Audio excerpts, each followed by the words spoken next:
Америкага келгенден эң чоң плюстары менен эң чоң минустарын айтып коеюн. Менин оюмча. Эң чоң плюсу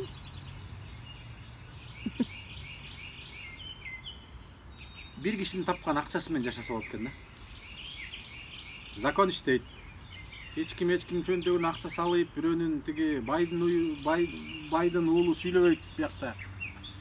Бардыгы закон ченемдүүлүгүндө көп медицинадагы аябай жогорку деңгээлде көп нерселер жакшы биякта. Кайсы жагын карабай эле бүт жагынан өнүккөн. Балдарың акчаң жок болуп калса дагы балдарыңды эртең эмне жейт деп ойлонбойсуң да. Биякта программалар көп экен. Ошого жазылып койсоң балдарыңа үйгө чейин келип тим эле тамагыңды таштап кетет. Мектептен болсо балдарыңа тим эле компьютер, окуу, окусаң эле окуган селең эле болот ушул. Бүт баарын берет экен. Бул эң чоң плюстары да. Абасы таза. Мисалы, Северная Каролина штаттыкы. Абасы таптаза, көрдүңөрбү, тегеректин баары бак. Жылуу, өтө суук эмес. Эң жакшы биздин штатта. Көп жөтөлүп эле, грипптен ооруй бербейсиң да. Бишкекте улам эле ооруй бересиң го. Бир грипп бүтсө эле экинчиси келип жугуп эле анан жөтөлүп, аныңды тиги антибиотик ичип аяктасаң экинчиси келип, бияктан да эмес экен.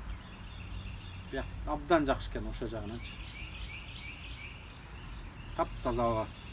Келсеңер көрөсүңөр да. Товар жакпай калса, 30 күндүн ичинде алып барып өткөзүп койсоң болот. Любой.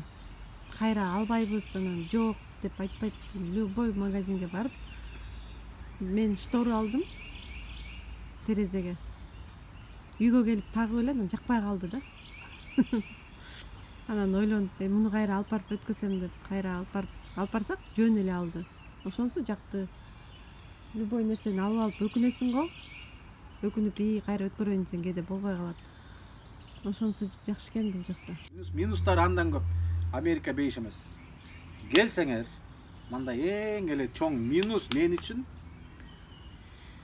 страховка деген бир баля бар экен да.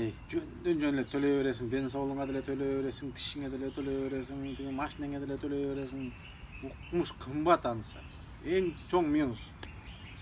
Кыргызстанга страховка киргизебиз деп тим эле аракет кылып атабы, кирсе мына Америкадай болот да. Даже Америкадай болбосо дагы, даже хуже болсо болбосо. Өлө азап экен. Медицина өтө кымбат, өтө. Прям билбем. Бир жолу врачка барып жазылгансаң 14 000 сом менен эсептеп атам да азыр. 15 000 сом кетти деп кой. Жөн эле приемга 15 000 сом кетти деп кой. $200. Укмуш, бияктан оорубаш керек да, тим эле билбем кандай жүрүш керек. Эң чоң минустары дагы. Кыргызстанда любой врачка кандай десем, любой эмес көп врачтаргачы кирип эле барасың го. Байке, эже көрүп коюңузчу, анан ушинтип ооруп калдык элек депчи ушундай. Мындай медицинага ошо врачка бакыш тиги врачтарыбызды жамандай беребиз, на самом делечи, чындыгын айтканда. Врачтарга ушундай Кыргызстан врачтарына разы да, мен разы болуп кеттим да. Любой убакта кирип барсаң карайт да, биякта деген андай эмес, сен или скорый менен барышың керек, толуптуруп очойгон акча төлөп. Ошондо караласың. А мындай ооруп, температура болуп, тим эле башың чыңалып, ириң тээп атса дагы жок. Качан эмне деп коет? Appointment деген эмне дейт кыргызча? Алдын ала жазылып койгонуң 1 ай болсо, 1 ай бою ооруп жатасың. Антибиотик аптекадан барып ала албайсың. Ошол жаман. Ошол эң чоң минустар. Дагы эң чоң минустары мен үчүн да. Бул туугандарыңан алыс. Кыргыз элиңен алыс, кыргыз жериңен алыс. Жыландар, анан чиркейлер көп экен да. Ошол мага минус болуп атат. Ошондой жана улиткалар абайлап баспаса, караңгыда жыланды басып аласыңар бутар менен. Мен бир жолу жылан басып алгам. Улиткалардын чоңдугун айтпай, анан мындай десем, мына момдай бар да улитканын чоңдугучу анан. Жок, мындан да чоң. Талып баят. Мындан да чоң. Анан оң менен жабышчы болсочу. Капкара ошо кара чаар жыланга окшошупчу. Анан үйгө кире берет экен бул жактан. Даже жыландар кирип кетет экен.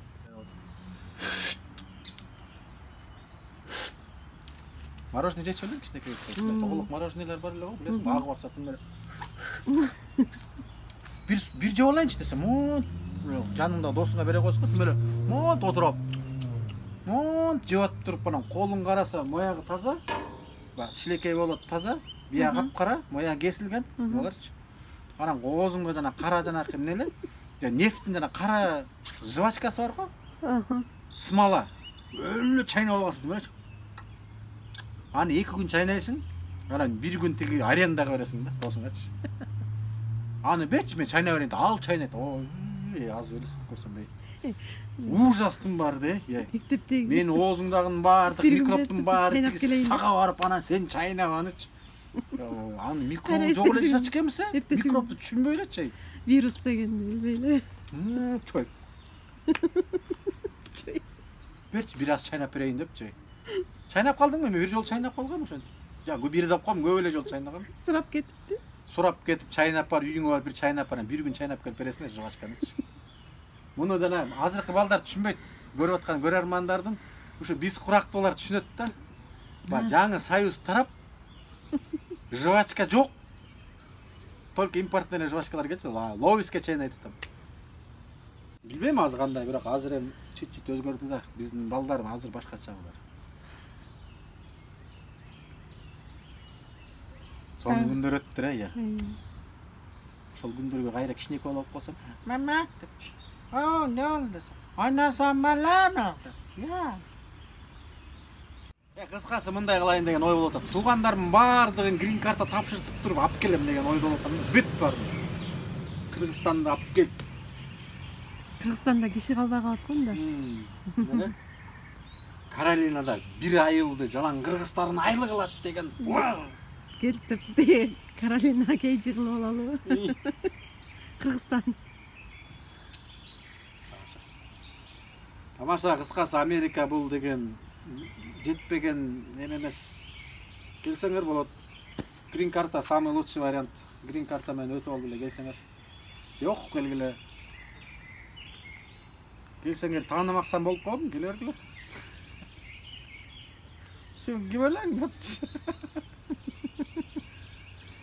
Ашты да, мен көрдүм беле ушундай приколдор барбы? Алла. Тиги ушуга чейинки тартылган көп видеолорубуз бар. Эми көп эмес, бир нече да. Ошол видеолорубузду жүктөп коелу. Бул бирок ал видеолор буга чейин тартылган. Ушу 4 ай бою эчтеке тарткан жокпуз. Жанагы бизде ушундай эме болуп үйдө. Ошо видеолорду көрүп коюңуздар, көңүлүңүздөр ачылып калсын. Сиздердин көңүлүңүздөр ачылып биз үчүн комментарий жазып койсоңор, ой, рекламировать этилби. Ошо биз да сүйүнүп калабыз. Жаман комментарий жазбай эле болот, суранчы. Настрой учет кулак тутса, көз көрүп кулак турса, курсак кайнайт да. Жазбагылачы. Ушунча ачуу керек эсе, жазып туруп өчүрүп койгулачы кайра.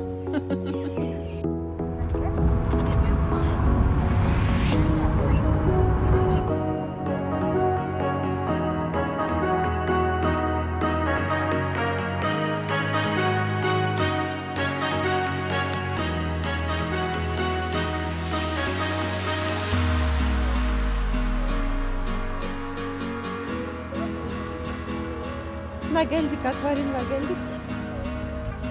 Elleri öyle cukka giyintirek ko, bizim öyle soğuktur. Sağ ol. Akvaryum.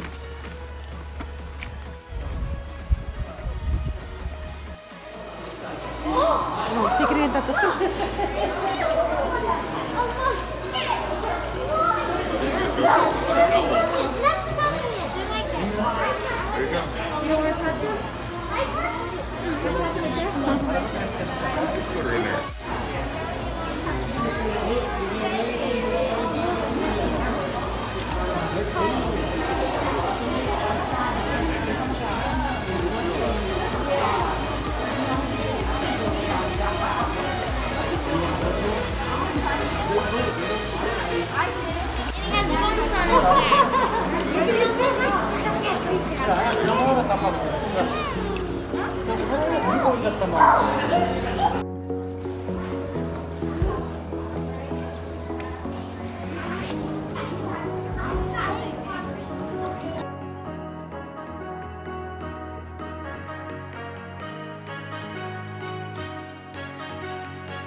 чоңоюп келатат. Азыр алып барып албасаңчы. Bitti. 2 жылдан кийин уже чыңгызың келбейт. Уже gelgisi gelmeye aldı. Уже эле келгиси келбей баштады.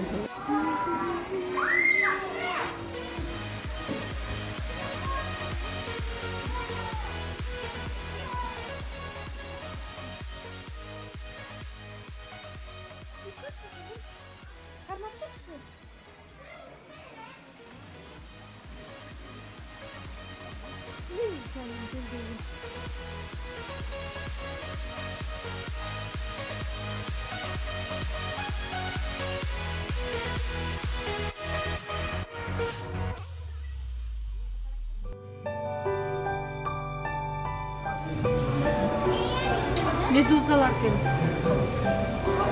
Прозрачный. Jellyfish. Jellyfish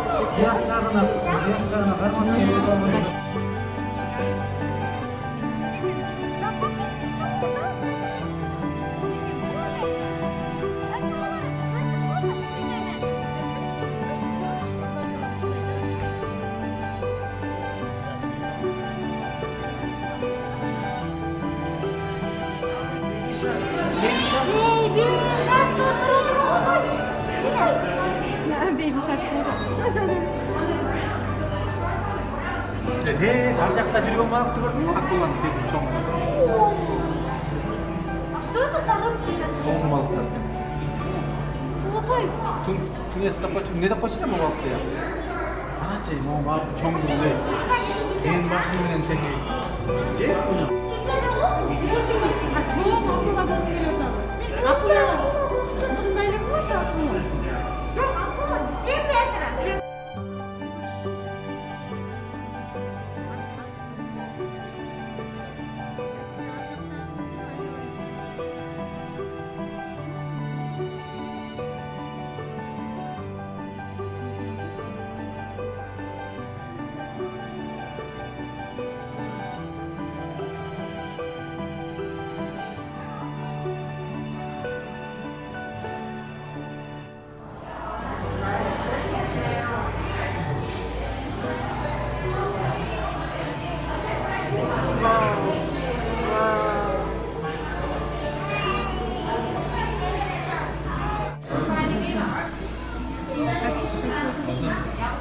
What's going on with them, you know?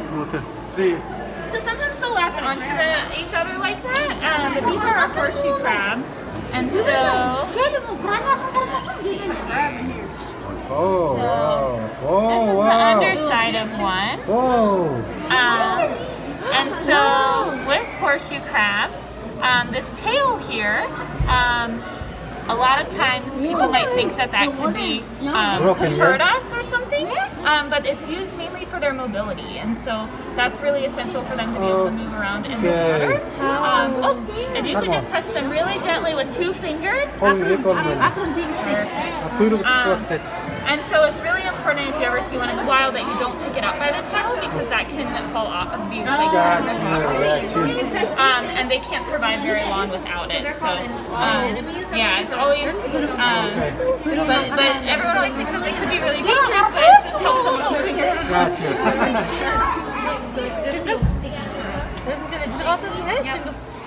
You see the starfish? This guy's hiding.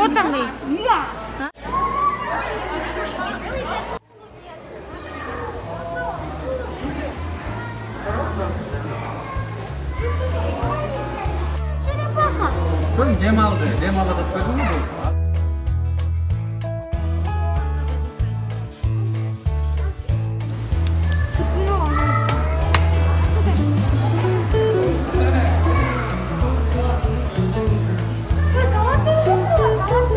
Золотая рыбка деген сказканы оқыдың ушунда.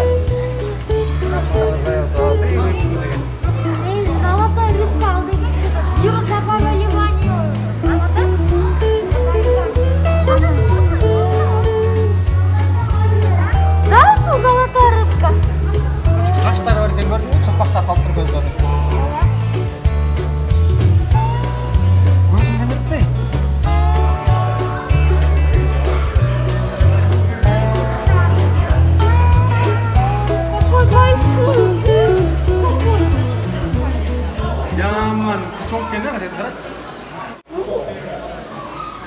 кызыбай.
Kişnik oğa dedi kişnik umumda o. Şuga dedik şuga.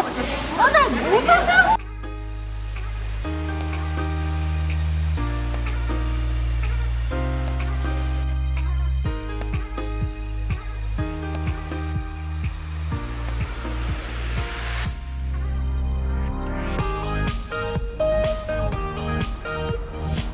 Аквариум bitти.